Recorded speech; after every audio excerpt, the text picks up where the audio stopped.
Hello everyone, मैं फिर से आ चुका हूं एक न्यू एक्सप्लेनेशन वीडियो के साथ। जैसे कि हमने लास्ट एपिसोड में देखा, स्कॉर्पियन ड्रैगन बीस्ट को मारने के लिए सावन ने एंग्री बुद्धा लोटस का इस्तेमाल किया था। उसके बाद उसने उसे खत्म कर दिया। फिर सावन ने मॉन्स्टर कोर और ब्लड एसेंस को ले लिया। उसके बाद वो सभी आ चुके थे एक गुफा के अंदर, जहाँ पर सावन रिफाइन करता है यिंग यांग नाम के एक पिल को। इधर सावन को भी समझ में आ चुका था कि लाइटिंग पिल को फॉलो करते हुए आइस रिवर वैली के लोग इधर की तरफ आ रहे होंगे, इसलिए वो लिटिल फेरी डॉक्टर और सभी से कहता है कि आप सभी को हमें प्रोटेक्ट करना होगा, क्योंकि अब मैं टियान जुनजी के सोल को बॉडी के साथ मर्ज करने वाला हूँ और किसी भी तरह से लापरवाही हमारे लिए काफी खतरनाक हो सकता है। तो अब आगे इस पार्ट की शुरुआत में हम टियान जुनजी को देखते हैं, जो कि उस बॉडी को देखते हुए कहता है ये बॉडी तो काफी पावरफुल है, लेकिन मुझे ऐसा लगता है कि ये पर्सन बहुत ज्यादा गंदा होगा। इस चीज को सुनने के साथ ही सावन नर्वस हो गया था। इसके साथ ही वो कहता है ये सही समय नहीं है इसके बारे में बात करने के लिए, इसलिए मुझे ऐसा लगता है कि आपको मुझे सोल एनर्जी दे देना चाहिए ताकि मैं आपके सोल को जल्द से जल्द इस बॉडी के साथ मर्ज कर सकूं। अब ये सुनने के साथ ही टियान जुनजी भी इसके लिए तैयार हो जाते हैं। उसके अगले पल वो अपनी सोल एनर्जी उस बॉडी के अंदर एंटर करने लगते हैं। अब एंटर करने के साथ ही सावन उससे कहता है कि अब आपको ये पिल कंज्यूम कर लेना चाहिए। इसके साथ ही जब भी मैं आपको कहूँ इस बॉडी के अंदर एंटर करने के लिए आपको उसमें जाना होगा। इसके साथ ही मैं आपको बता दूं कि आपको जैसे इस बॉडी के अंदर एंटर करेंगे तो आपको काफी पेन होगा। अगर आपने सभी दर्दों को सहते हुए इस बॉडी के अंदर कंट्रोल कर लिया तो सक्सेसफुली आप इस बॉडी के साथ मर्ज हो जाएंगे, लेकिन अगर आप इसमें विफल होते तो हमारी अब तक की मेहनत सारे बर्बाद हो जाएगा। इसके साथ ही आपके सोल भी इंजर्ड हो सकता है। इधर टियान जुनजे जो कि सावन की बातों को ध्यान से सुन रहे थे, वो अपनी गर्दन को हाँ मिलाते उससे कहते बिल्कुल मैं ऐसा कर सकता हूँ। ये कहने के साथ ही उस पिल को कंज्यूम कर लेते हैं। उनकी इधर ऐसा करते ही सावन ने भी अपने काम को शुरू कर दिया था। सावन अपने स्टोरिंग से एक ब्लड एसेंस को निकालता है। इसके साथ ही वो टियान जुनजे के सोल के ऊपर रख देता है और फिर उसकी एनर्जी जाने लग गई थी यूनसन की बॉडी के अंदर। अभी कुछ समय के अंदर हम देखते हैं वहाँ पर काफी खतरनाक एनर्जी फैलने लगती है। इसके साथ ही साथ ऐसा लग रहा था कि ये बॉडी डिस्ट्रॉय हो रही है। इन सभी चीजों देखने के बाद भी सावन बिल्कुल भी पैनिक नहीं होता। इसके साथ ही वो अपने ग्लेस फ्लेम की पावर को और भी इंक्रीज कर देता है, जिस वजह से हम देखते हैं वो ब्लड एसेंस धीरे धीरे करते हुए यूनसन की बॉडी के साथ मर्ज हो रही थी सक्सेसफुली। जैसे यूनसन की डेड बॉडी के अंदर वो ब्लड एसेंस जाती है, उस समय हम देखते हैं यूनसन की आंखों को खुलते हुए, जो कि धीरे धीरे करते हुए अपने आप खुल रही थी। इन सभी चीजों को देखने के साथ ही सावन के चेहरे पे स्माइल आ चुका। फिर अगले पल सावन उनसे कहता कि जल्दी से आप इस बॉडी के अंदर एंटर कीजिए, क्योंकि यही राइट समय है। अब ये सुनने के साथ ही टियान जुनजे उस बॉडी के अंदर एंटर करते हैं। दूसरी तरफ ये देखकर लिटिल फेरी डॉक्टर और सीलन काफी खुश हो चुकी थी। वो सावन से सवाल करती है कि ये सक्सेसफुली हो चुका है। उनकी बातें सुनने के बाद सावन उन्हें रिप्लाई में देते हुए उससे कहता अभी ऐसा कुछ भी नहीं हुआ, अभी इसमें समय लगेगा, लेकिन मैं चाहता हूँ कि इससे पहले हमें प्रोटेक्ट करो। मेरा अंदाजा गलत नहीं है तो आइस रिवर वैली के लोग यहाँ पर कभी भी आते ही होंगे।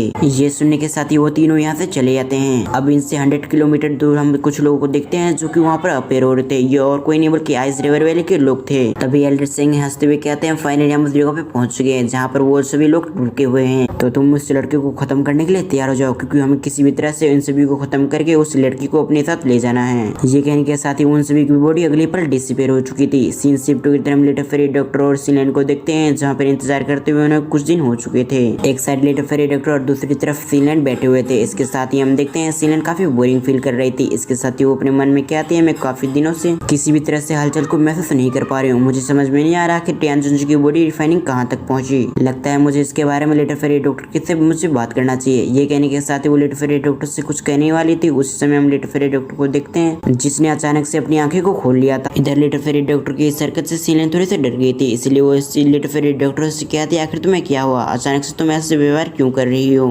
तब लिटिल फेरी डॉक्टर से बताते कि आइस रिवर वैली के लोग यहाँ पर आ चुके हैं। ये कहने के साथ ही वो अपनी जगह से उठ गई थी। उसी समय एक आवाज पूरी गोली में गूंजने लग गई थी। वो आवाज लिटिल फेरी डॉक्टर से कहती है अगर मैं गलत नहीं हूँ तो तुम वही कर लो जिसके पास वो फुल पॉइजन बॉडी है। इन शब्दों को सुनने के बाद भी लिटिल फेरी डॉक्टर को हम देखते हैं उसकी अपनी जगह से बिल्कुल खड़ी हुई थी। वो बिल्कुल भी उसकी बातों को रिप्लाई नहीं देती, बल्कि अपनी पावर को एक्टिवेट करने लगती है। जहाँ से आवाज आया था हम वहाँ पर देखते हैं उसकी धीरे धीरे करते हुए वहाँ पर फिगर्स अपीयर होने लग गए थे। वो सभी लिटिल फेरी डॉक्टर की तरफ बुरी तरह से शांत होते हैं। इसके साथ ही वो अपनी पावर को एक्टिवेट करने लगते हैं। इधर little fairy doctor pick of डोजुंग वाले एक एक्सपोर्ट को देखने के साथ ही कहती है लगता है इस रिवर वैली काफी फोर्स लगा रही है हमें पकड़ने के लिए। लिटिल फेरी डॉक्टर की बातों को सुनने के बाद एल्डर सिंह के चेहरे पे स्माइल आ चुका था। इसके साथ ही वो कहता है अगर मैं तुम्हें पकड़ना चाहूँ तो तुम कुछ समय के अंदर तुम कैप्चर हो जाओगी। इसके साथ ही जो भी हमारे डिसेबल को मारता है वो मेरा फर्ज है कि मैं उससे खत्म कर दूं, इसलिए अगर तुम अपने आप को सरेंडर भी कर दो तभी मैं उस लड़के को नहीं छोड़ूंगा। अब इधर एल्डर सिंह को देखने के साथ ही सीलन कहती है तो एल्डर सिंह है आइस रिवर वैली के पावरफुल एल्डर में एक। अब ये बात सुनने के साथ ही लिटिल फेरी डॉक्टर थोड़ा सा हैरान हो गए थे। वो कहते कि यही एल्डर सेंग है। इधर वो इसलिए हैरान हुई थी क्योंकि उसने भी अपील रीजन में जैसे एंटर किया था तो उसने भी एल्डर सेंग के बारे में सुन रखा था कि वो कितना पावरफुल है। इसके साथ ही एल्डर सेंग ने आइस फायर्स को सीखने में मास्टरी हासिल कर ली थी और जिस व्यक्ति ने पीक ऑफ डॉजिंग में एंटर किया है उससे काफी आराम से उसे हरा देता है। इसके साथ ही साथ आज तक जितने भी इसके ओपोनेंट थे उन सभी को उसने काफी आसानी से खत्म कर दिया।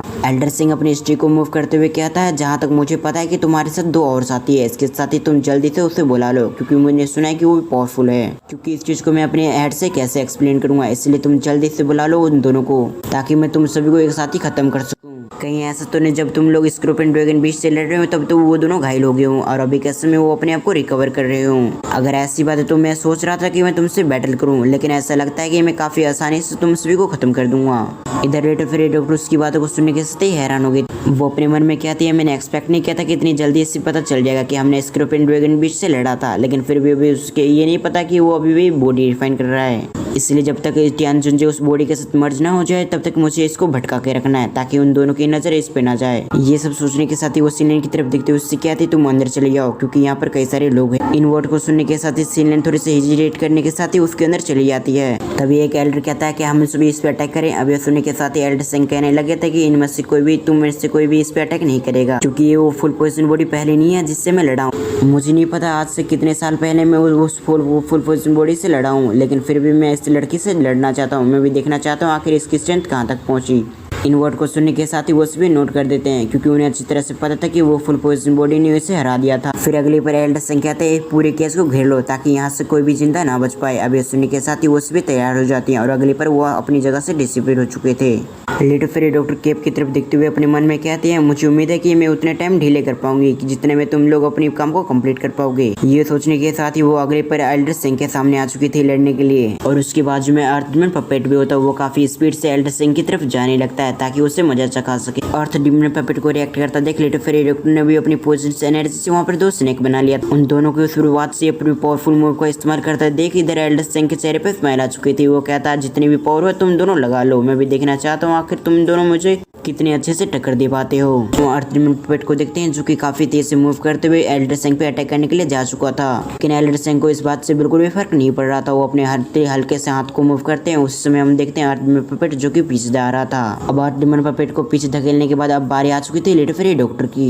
वो देखता है लिटिल फेरी डॉक्टर के दोनों के अटैक काफी तेज से उसकी तरफ आ रही है। ये देखने के साथ ही उसके चेहरे पे स्माइल आ चुकी थी। इसके अगले पल वो आइस से बने हुए एक हैंड को लेके आ जाता है। वो हैंड आने के साथ ही लिटिल फेरी डॉक्टर के दोनों पॉइजनस स्नेक को पकड़ लेती है। इसके अगले पल हम देखते हैं जहाँ पर दोनों पॉइजनस स्नेक डिस्ट्रॉय हो चुकी थी। अब दोनों स्नेक को डिस्ट्रॉय करने के बाद उसका निशाना था लिटिल फेरी डॉक्टर। वो काफी स्पीड से लिटिल फेरी डॉक्टर की तरफ बढ़ने लगती है। ये देखने के साथ ही लिटिल फेरी डॉक्टर अपने सामने एक शील्ड बना लेती है, लेकिन इस शील्ड का कोई फायदा नहीं होता। वो शील्ड आने के साथ ही वो आराम से उसे ब्रेक कर देती है। इसके अगले पल हम लिटिल फेरी डॉक्टर को देखते हैं जो काफी तेज से नीचे की तरफ गिर रही थी और साथ ही उसके मुंह से खून भी निकलने लग गया था। इधर लिटिल फेरी डॉक्टर को हराने के बाद वो कहता है, तुम तो काफी कमजोर निकली, लेकिन उससे पहले वो और भी कुछ कहता है। उससे पहले उसने महसूस किया कि उसके पीछे कोई आ रहा है। इसके साथ ही उस पर्सन ने उस पर अटैक किया। अभी और कोई नहीं बल्कि अर्थ डिमन पपेट था। हम देखते हैं अर्थ डिमन पपेट को देखने के साथ ही एल्डर सिंह काफी गुस्से में आ जाते हैं। वो हंसते हुए कहते हैं, अर्थ डिमन पपेट लगता है आज तुम्हारा आखिरी दिन होगा। ये कहने के साथ ही वो अपने पंच को उसके पंच से दे मारते हैं। ऐसा ही वहाँ पर एनर्जी वे फैलने लगी थी। इसके अगले पर हम अर्थ डिमन पपेट को देखते हैं उसकी कटी हुई पतन की तरह नीचे की तरफ जाने लगता है। अब अर्थ डिमन पपेट को हराने के बाद उसकी नजर जा चुकी थी एक बार फिर से लिटिल फेरी डॉक्टर पे। लिटिल फेरी डॉक्टर ने अब तक किसी भी तरह से अपने आप को संभाल लिया था। इसके साथ ही हम लिटिल फेरी डॉक्टर को देखते हैं जिसने अपने मुंह के खून को पोंछ लेती है।